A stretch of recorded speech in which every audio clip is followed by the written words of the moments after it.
Yeah, most of them are okay. I will say L'chaim. What a schos, Baruch Hashem, to bring an Erev Shabbos Kodesh. We're going to learn tonight some words of Rabbi Nachman and Meretz Hashem with some chalent, with some L'chaim. Most importantly, with such a beautiful and heilige chevra. L'chaim, we should be Zocheh Meretz Hashem. Should be a beautiful Erev Shabbos. Should be an uplifting Shabbos Kodesh. We should be Zocheh Meretz Hashem to enter in to the Yom Shekulo Shabbos B'Sha'ah Tova U'Metzlachos. L'chaim. All right, so with that, let us begin. So what I'd like to do is, over the last couple of weeks, we've seen a couple of different rebbes. We started the first week. We started the first week with the Lubavitcher Rebbe. We then went ahead and last week we spoke about Rabbi Yitzchak Kaberditchev, and tonight I'd like to focus a little bit on Rabbi Nachman. Now the truth is, this just to tell you a little bit about the sefer that we're going to be learning from. Rabbi Nachman himself, Rabbi Nachman of Breslov, did not. Well, let's take a step back.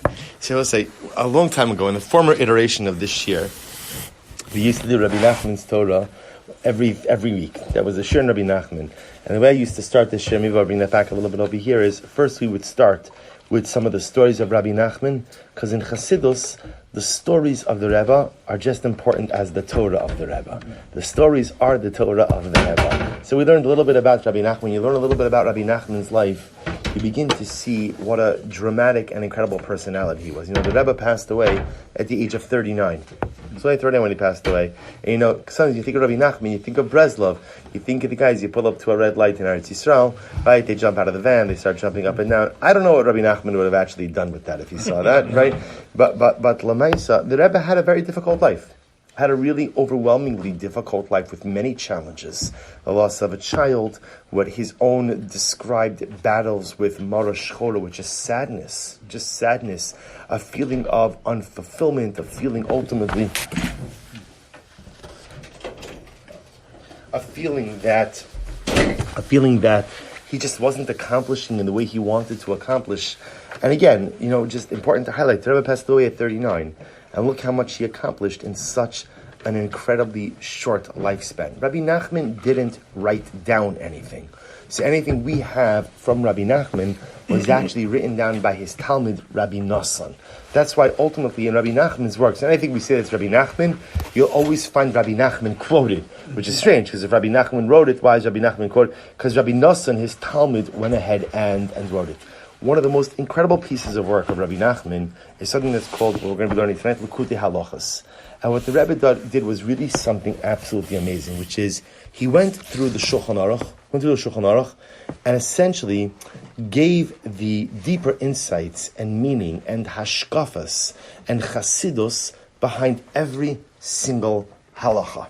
So it starts out with the halacha and Shulchan Aruch, and then we delve deeper, into the neshama of the halacha, which is first of all very unique in Chassidus in general to find this connection between halacha and hashkafas hachaim, and you'll begin to see what I love about this. And they just came out with a new printing of the Likutei Halachos with footnotes, kind of like the Rab Tzadok we use in the mornings as well.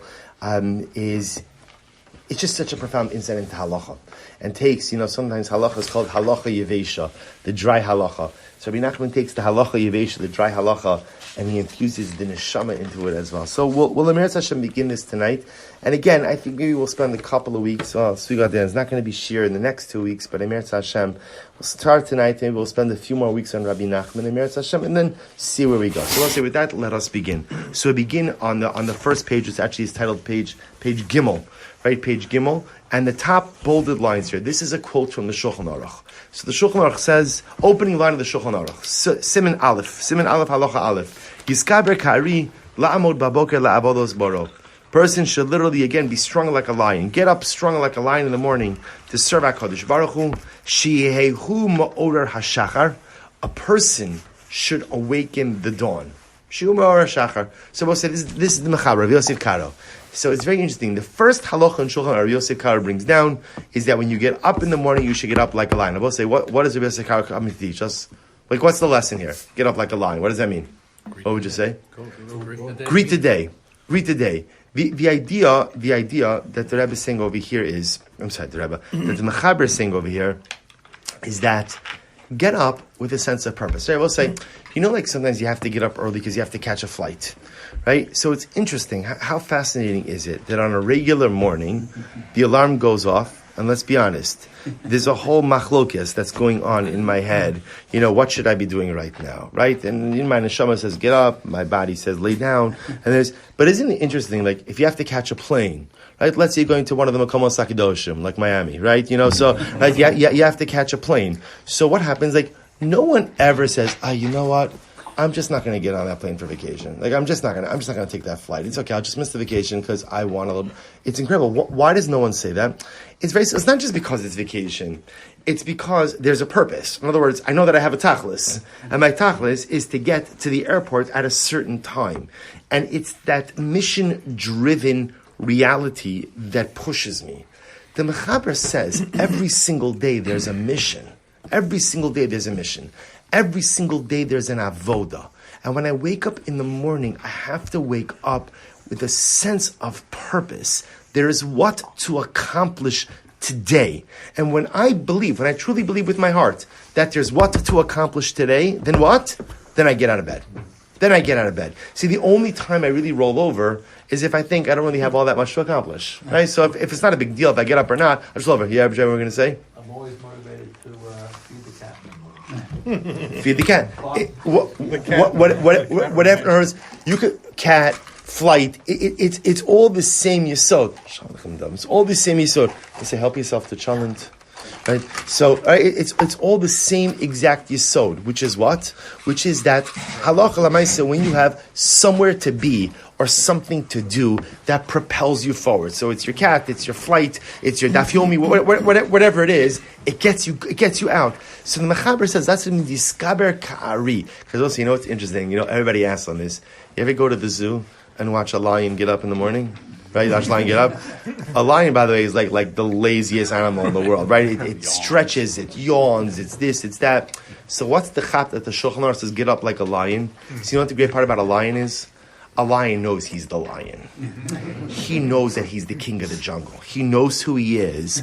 He knows what his mission is. Okay, he's not the fastest guy out of bed, but Lamaisa, he knows who he is, what he has to do, and what he has to accomplish. Says the Mechaber, the secret to successful living is when you open your eyes in the morning, I have work to accomplish. I have something to do. And when you feel that there is something you need to do, rolling over is simply not an option.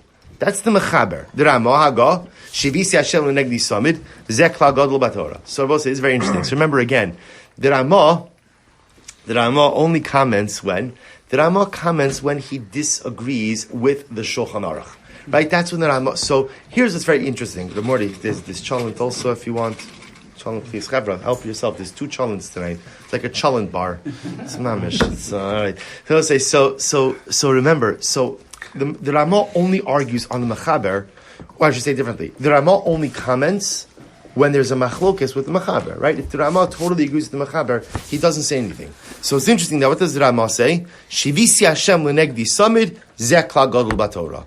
I place Hashem before me at all times. This is an important principle in the Torah. So what's happening over here? The Ramah is arguing on the Mechaber. Right? Now, so what's the Ramah? So the Ramah says, saying, Mechaber, you're wrong. The most important thing in the first thing in the morning is not diskaber kari. It's not get up in the morning because you know you have a mission, you know you have a vision, right? You know you have something to accomplish. The first machshava that a yid has in the morning is Shivisi Hashem lenegdi samid. I place Hashem before me at all times. So we'll say, what does that mean? So the Baal Tanya, in the beginning of Tanya, quotes this idea, and he says, Shivisi Hashem lenegdi samid means that God awareness. I live my life with a sense of God awareness. And Mishnah Berurah quotes this, by the way, in the beginning of Siman Aleph, in Shulchan Aruch as well. Eino Domeh, the Mishnah Berurah says, you can't compare someone who knows that he's living in the presence of the king to someone who doesn't know that he's living in the presence of the king. Shivisi Hashem lenegdi samid means to live life with a feeling that I am in the presence of HaKadosh Baruch Hu. So when I talk, I'm talking in the presence of HaKadosh Baruch Hu. Whatever activities I engage in, I'm engaging in them in the presence of HaKadosh Baruch Hu. Everything is in the presence of the Ribono Shel Olam. So what would you say? What's the machlokes? So the Mechaber says the most important thing is get up like a lion. The Ramah says the most important thing is Shavi Shem Lenegdi Samit. So what's the machlokes? What's the machlokes? What would you say? What's the machlokes? So we'll say, I'm sorry? The mindset. So the shaila just is, what is the cornerstone of the mindset of a Jew? So the Mechaber says, the cornerstone is, I have purpose. I have purpose. So get out of bed. Get out of bed. I have purpose. I have purpose. And if I have purpose, there's no time to waste. There's work to be done here. The Ramah says, yes, that is true, you have purpose, but that's not the first thing a Yid thinks about. The first thing I think about, Shivisi Hashem Lenegdi Summit. I open my eyes, I live in your presence. I live in your presence. And to live life in HaKadosh Baruch Hu's presence, that's what frames everything. Meaning, I think what the Ramah would say is, I agree with the whole lion idea of living life with purpose, but purpose stems from God awareness. If I believe that I live life in the presence of God, then ultimately, again, I know that my life has purpose. The Mechaber would say, first you have to feel like you have purpose in order to feel the presence of HaKadosh Baruch Hu. Okay, but an interesting machlokes, ashkafik machlokes. That's why you feel the purpose. Because you're in the presence of God. Yeah, it's like you're the servant, there's the, I'm getting to work. Right, so that's the Ramah. Right, so the Ramah says, the fact that I live in the presence of God, He's the master, I'm the servant, now I have purpose. The Mechaber almost, it's interesting because the Mechaber comes from the perspective that it's almost as if before you even get to HaKadosh Baruch Hu, you have to establish a sense of purpose for yourself. Do you feel like a purposeful human being? Do you feel like a worthwhile human being? Do you feel that about yourself? Then you can build the ruchnius on top of that. But isn't that based on being a servant? So that's what the Ramah would say, right? That's the Ramah. The Mechaber seems to feel that this sense of purpose, I don't want to say kechas shalom be cultivated, outside of God. Because remember, even he's saying, Yiskaber kari la'amod boker la'avodas boro. Why am I getting up like a lion? To serve HaKadosh Baruch Hu. So they're all agreeing, service of God is a major thing. The question is, do I start with a feeling of purpose, or do I start with a feeling of presence, in the presence of HaKadosh Baruch Hu? That's what it is. It's a machlokes of presence versus purpose. Okay, and by the way, who's right? Who's right? Both. Right, they're both right. They're both right. They're both in Shulchan Aruch, right? It's not like Sfardim and Prask like the Mechaber, Ashkenaz and Paz like the Ramah, right? They're both right, and I would say probably in different days, we probably feel different ways, right? Some mornings I wake up, and I feel like I'm in the presence of HaKadosh Baruch Hu. I feel it. Some days I don't. But even in those days that I don't feel the presence of HaKadosh Baruch Hu when I wake up, what propels me out of bed is a sense of duty. I have a responsibility. I have an obligation. Let's just say, like on a personal level. So it's interesting. So somebody once asked me, like, why do I give the Daf Yomi? Because there's a lot of time besides just the sheer time. Like it's a lot of preparation. It really is. And Baruch Hashem, like Zohar, this is my third cycle to all do it. And the truth is, on a very personal level, it's very simple. Because it is the ultimate mechayiv to get out of bed, right? I wish I could say that I'm a self-motivated person and I can get out of bed without having to. But the truth is, Klal Gadol is never trust yourself to do anything, right? And if you don't have to do something, chances are you won't do it. Everybody in life needs a mechayiv, something that gets you, something that gives you a sense of purpose. So look what Rabbi Nachman says, and this is an incredible piece. Well, we'll start it at least tonight. We'll see how far we get. So listen to this.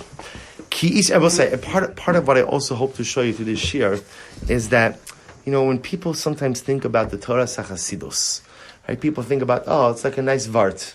Oh, that's so cute, right? That's so cute. And it's totally nothing to do with the actual pshat in the pasuk. Oh, wow, that's so cute. Such great imagination, right? So we'll say, especially the misnagdim think that way, right? Let's say, but again, what I'm trying to show you is that Chassidus is a profound, deep ocean of thought, of philosophy, of life outlook. Yes, are there beautiful insights into psukim, of course, but that's the tip of the iceberg. There's so much deep life hashkafa, and it's a hashkafa of simcha, and it's a hashkafa of Torah, and it's a hashkafa of gadlus ha'adam, the greatness of man. So look what the Rebbe says. Ki iseh b'divrei Rabbeinu Zal. So we'll say once again, you see over here, Rabbi Nosson is quoting his Rebbe, Rabbi Nachman. Says in the words of Rabbeinu, of Rabbi Nachman, Shekisha Adam Maschil Lechapes Atzmo, Veroa Shurachok Ma'od Me'Hashem Yisparach. So we'll say, listen to this line, just look at these words. When a person begins to search himself, so whether this means a person begins to introspect, or a person begins to search for themselves.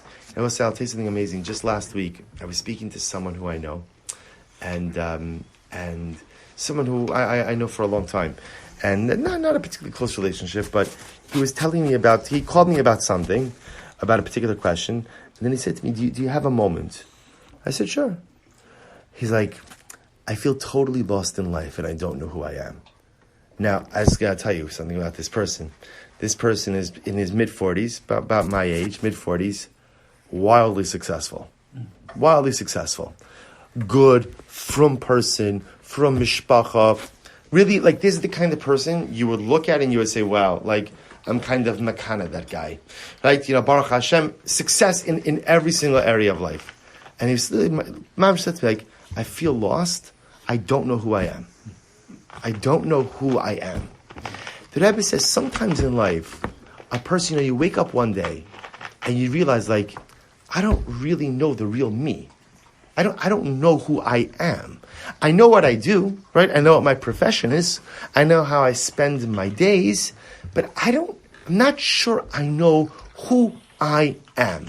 So the Rebbe says, so what happens more often than not when that thought comes up of who am I? What do most of us do? Let it go. Right. We usually just jump back into work, right? Oh, let me answer a couple of emails, right? And let me just drown out that noise, because the truth is, I don't really want to think about who I am. I'd much rather just keep going. Because if I really have to think about who I am, that opens up like a whole Pandora's box of issues. So most of us, when we hear that voice, we just drown it out by occupying ourselves with other things. But the Rebbe says, sometimes I find the courage to let the voice resonate. Who am I? Who am I? Like in the words of the Ramchal, Ma chovaso ba'olamo, like, what am I doing here? But it really said, before I get to what I'm doing here, who am I? Like, who am I at my core? He says, Veroa shurachok mod me'Hashem Yisbarach. And a person begins to see that what? Rahman al-Itzlan, he's very far from the Ribbon Shalom.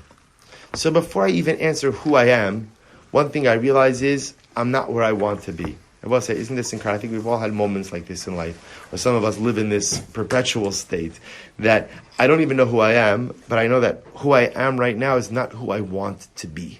And I know that the life that I'm living is not the life that I want. I know that I want something more. I can't even necessarily articulate what it is that I want, but I know that it's not this. And what I also know is that I'm so far from the Ribono Shalom. I just feel far. So he says, "V'hu malei chatoim upegoim harbe." And I realize also that, unfortunately, I've made many mistakes. Many mistakes. I've sinned many times, and I've blemished myself in so many ways. V'nid melo shehu rachuk mitov. And when I look at myself, I often see myself as totally distanced from anything good. Azai. So the Rebbe says, so what do you do in that moment? See here, I'm finally being willing to be honest with myself. Introspect, recognize that I'm not the person I want to be, but I want to get there. I don't even know who that is, but all I know is that I want to somehow, someway become a better version of me. I want to find me, but yet when I begin the process, I feel so far. So the Rebbe says, what's the first step? Listen to this, Rabbosai. This is incredible. He says, Azai, and Rabbosai, here's where you're going to see the beauty of Chassidus. Azai, hu tzarech lechapes ulevakesh v'limtso ba'atzmo ezetov. So I will say, listen to this. You see, so if you were in a Misnagdish Shashir or a Litvish Yeshiva, so they would tell you when you introspect and you begin to see all of your Averas and how terrible you are. So what do? You say, exactly. Yeah, that's it. That's you. That's the real you. That's you, right? That's you. Excellent. You're an Avarion. You do nothing good but sin. This is who you are. You're nothing. The Rebbe says, what do you do in the moment that you begin to feel so down on yourself? And you begin to look and you don't feel like you've accomplished what you want to accomplish, not the person you want to be? Find the good inside of you. Find something good. Find something good. He says, Azai hu tzarich lechapes ulevakesh v'limtso ba'atzmo eze tov. Find something good in yourself. Ki eich afshar shelo ase eze tov miyamav. The Rebbe says, you must have done something good in your life. No matter how badly I've messed up in life, all of us, I may have made many mistakes, but I've also done a lot of good. Find something good inside of you. So now listen to this. So let's go through the exercise. I find something good, but then I discover something else, which is va'af sheroah shegama'at hatov sha'asahu malei pitzayim. Then I begin to see that even the good inside of me is flawed. So I'll give you a good example, right? A person says, okay, I look for the good inside of me. I did chesed. And then when I introspect a little bit more, I realize that, I did chesed? As if it makes me feel good. Or I want kavod. I want people to think I'm a pious person. Right? I did it for all the wrong reasons. See here, the Rebbe says, I found good, but even the good I find inside myself is so riddled with imperfection. So the Rebbe says, Afal Pikein. The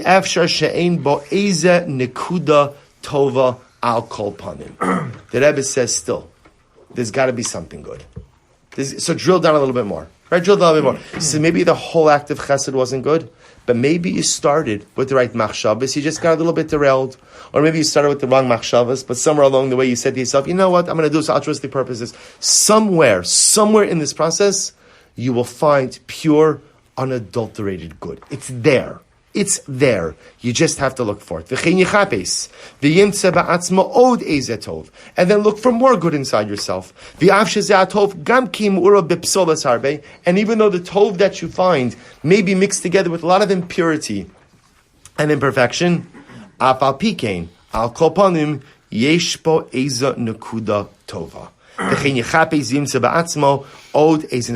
we'll say, isn't this incredible?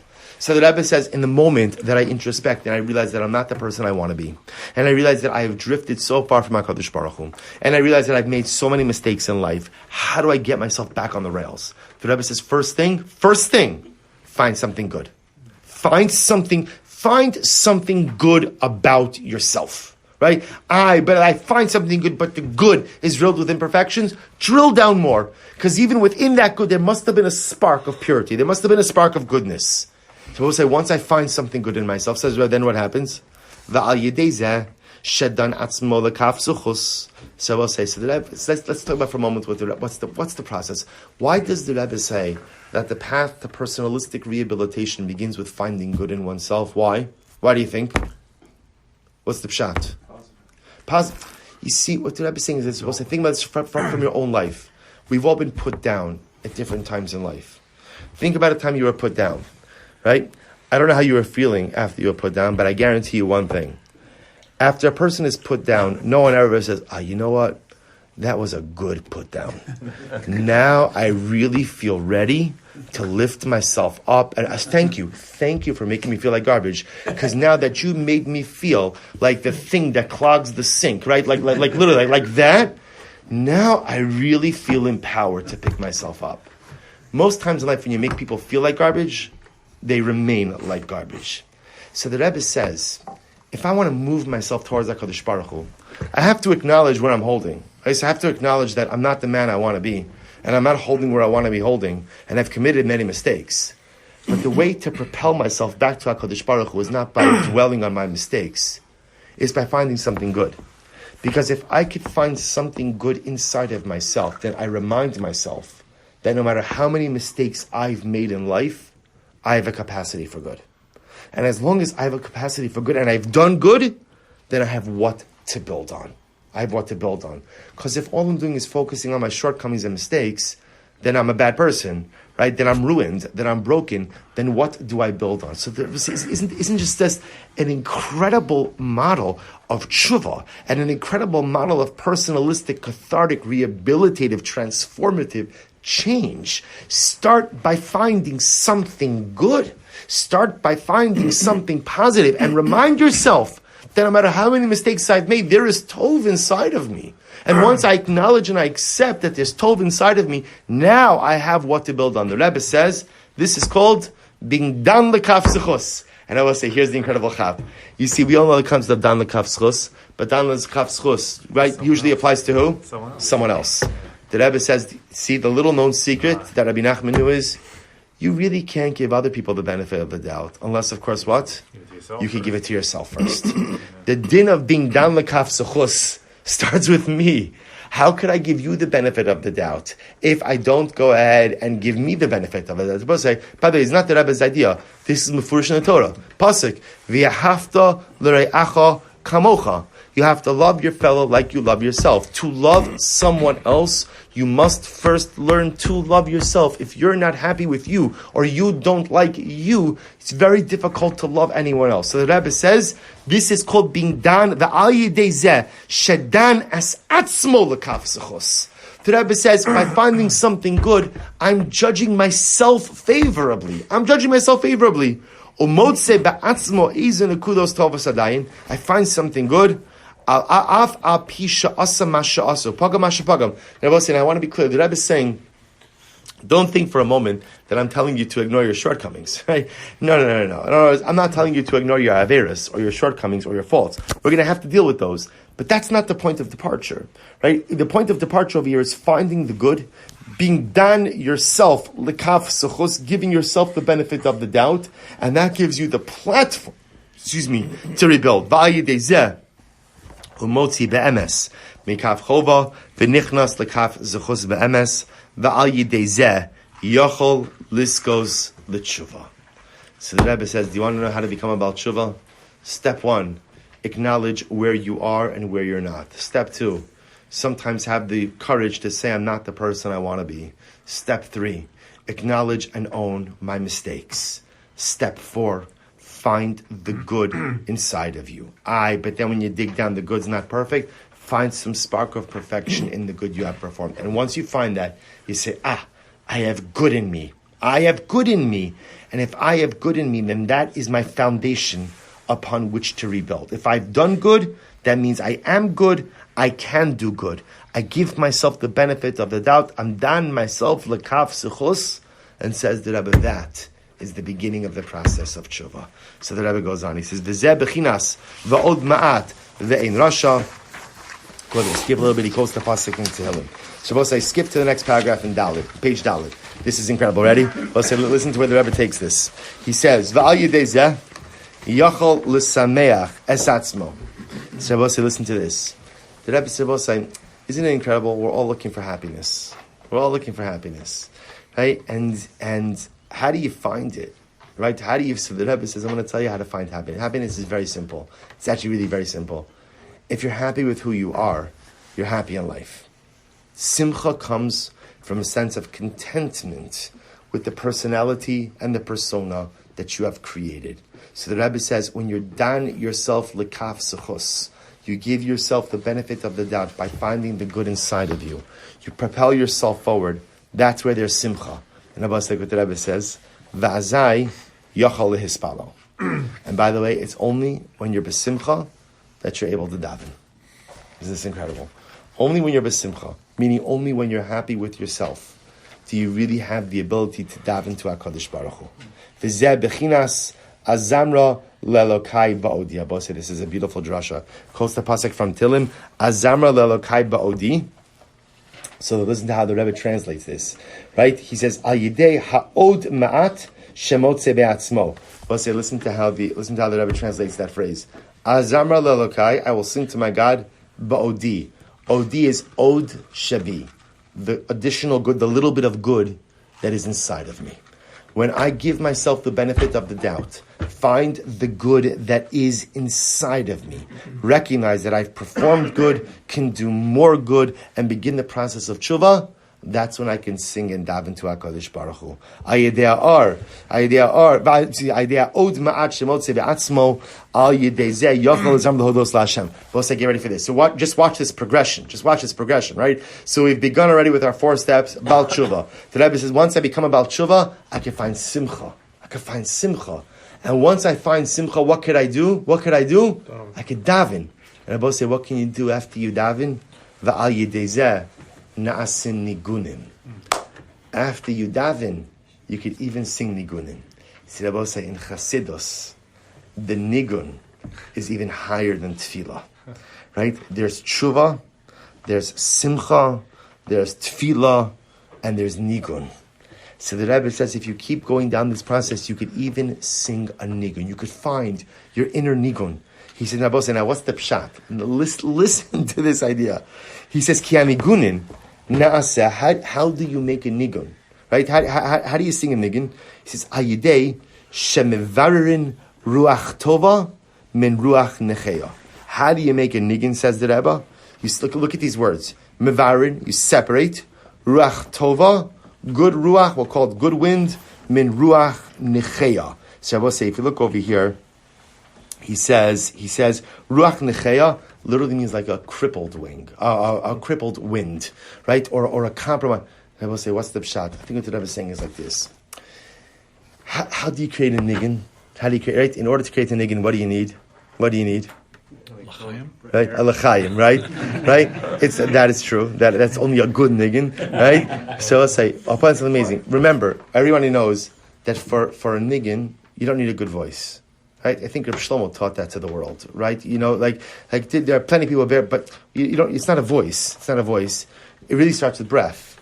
So I'll say, here's the incredible part, right? A nigun requires me to exhale, right? I obviously have to inhale, then I have to exhale. There are two ways in life you could exhale, right? You could exhale as a sigh, or you could exhale as a nigun, right? Everybody has to exhale something. Is it a krechts, is it a sigh, or is it a song? And the Rebbe says, what's the difference? What makes the difference between a sigh and a song? Well, the difference between a sigh and a song is whether or not you're besimcha. And whether or not you're besimcha is dependent on whether or not you're about tshuva. And the ability to be about tshuva is the ability to judge yourself favorably. Because if I can't be dan es atzmi lekaf sechos, if I can't give myself the benefit of the doubt, then I cannot become about tshuva. And if I cannot become about tshuva, I can't daven. I can't find simcha, I should say.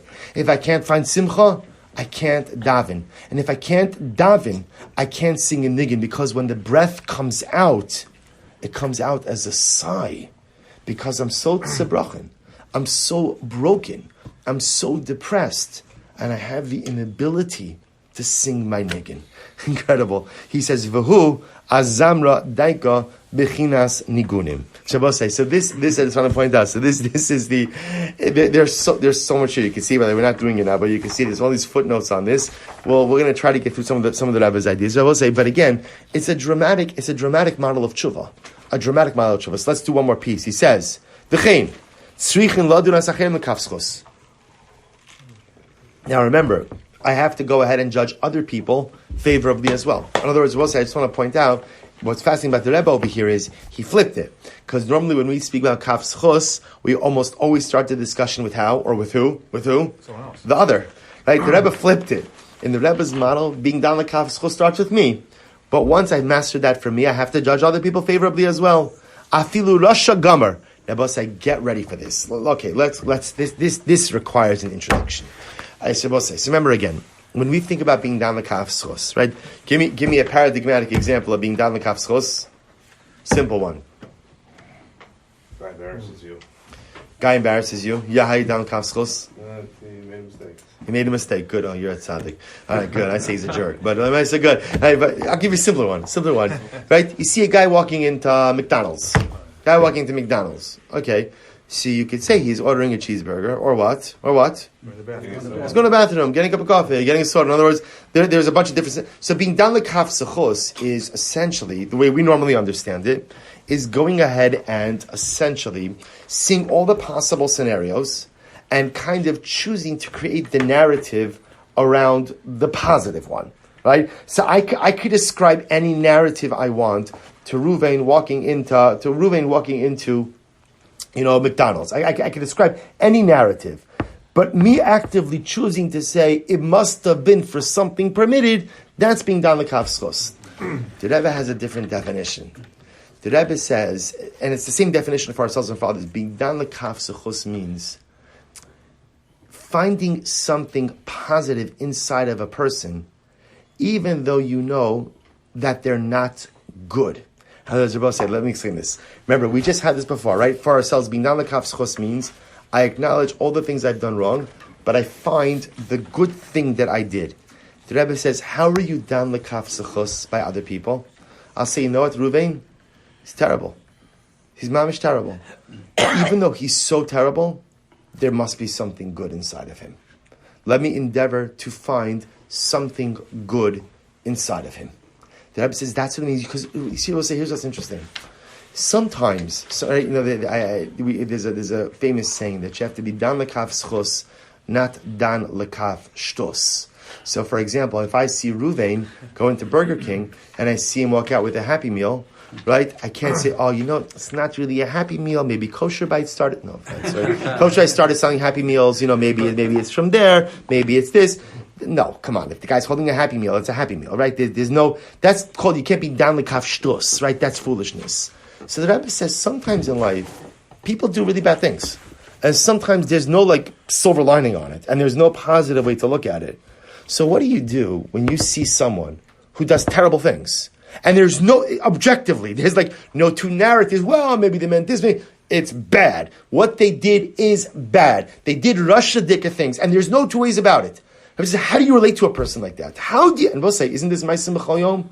Right? We all have people in our lives who just objectively have done, continue to do bad things. And there's no way to be matchstick them. There's no way to find a silver lining in their action. Says, what do you do with a person like that?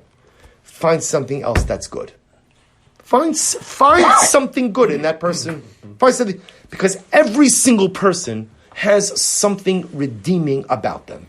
Every single person has something positive. So being dan lekaf zchus, the Rebbe says, is not the narrow concept that we have, that when you see someone doing something wrong, try to ascribe something positive to what they're doing, because the Rebbe says the reality is in life, sometimes you can't do that. Sometimes people just do bad, wrong things. So being dan lekaf zchus means tzrichin lechapes v'lim tsobo eza nekuda tova. It means Rabbi said that even when I see someone do something unequivocally bad, there's no two ways about it. It's terrible. It's rishus. In that moment, find something good in them. Find something good. And somebody is able to do this and find the good. Afilu beposhe Yisrael. Get ready for this. Even ultimately, again, in the greatest sinner, hu yachol lios chazin ulhispala lifnei omid. Wow. Did Rabbi say? In order to be the shliach tzibur, in order to be the chazan, the criteria is you have to be dan lekaf zchus in yourself, so you could create the simcha, the tefillah, the nigunim, and you have to be dan lekaf zchus in every single person you represent. You have to be dan lekaf zchus in every person in the tzibur. Isn't this incredible? And I will say again, being dan lekaf zchus meaning that halacha l'maisa, I try to find something positive in every single person. So I'll say, we have to stop in a moment, but I'll just give you an illustration of this. The Balatanya, again, brings down in the Mishnah in Pirkei Avos. The Mishnah in Pirkei Avos says, Hillel says, Hevemi Talmidav Shal Aaron. Right, we have the disciples of Aaron, Oev Shalom, V'rodev Shalom, love peace, pursue peace, Oev es habrios u'mekarben Torah. Love brios. I will say now, brios literally means what? Creations. It's such a nondescript term for man. In other words, there are so many more specific terms for man. So the Balatanya says something so beautiful. He says, along these same lines, you have to find something positive in every person. There are some people that the only positive thing you can find about them is that they walk on 2 legs instead of 4. But that's a maila also. That's a maila. You walk on 2 legs, you don't walk on 4. You're not a total behemoth. You're only mostly a behemoth, right? But at least you walk like a ben adam. So obviously a bit hyperbolic, but the Balatanya illustrating this idea, you really have to look for something positive in other people. And again, sometimes I can't be malamed zechus in the negative things that they're doing, but I have to try to pull out some spark of positivity from every individual. But that process of being dan lekaf zchus starts by me. That's what allows me to do tshuva, allows me to be besimcha, allows me to daven, allows me to create nigunim. And if I could do that for others, gives me the ability and capacity to be the shliach tzibur as well. All right, we'll have to stop over here for a tonight. We're going to daven Marvin and Slowly. So there's no shear for the next 2 weeks.